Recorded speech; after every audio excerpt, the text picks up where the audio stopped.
We all want to help one another. Human beings are like that. We want to live by each other's happiness, not by each other's misery. We don't want to hate and despise one another. In this world, there's room for everyone, and the good earth is rich and can provide for everyone. The way of life can be free and beautiful, but we have lost the way. The world is all messed up. The nation is sick. Trouble is in the land, confusion all around. But I know somehow that only when it is dark enough can you see the stars. Greed has poisoned men's souls, has barricaded the world with hate.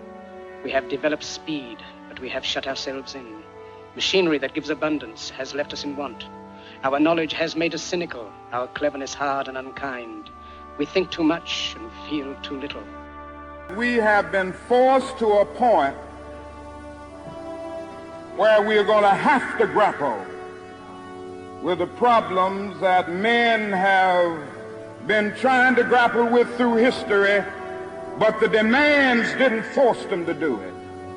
Survival demands that we grapple with them. Men for years now have been talking about war and peace, but now no longer can they just talk about it. It is no longer the choice between violence and non-violence in this world. It's non-violence or non-existence. That is where we are today.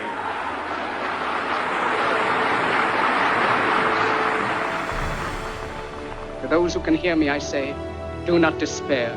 The misery that is now upon us is but the passing of greed, the bitterness of men who fear the way of human progress. The hate of men will pass. All we say to America is be true to what you said on paper.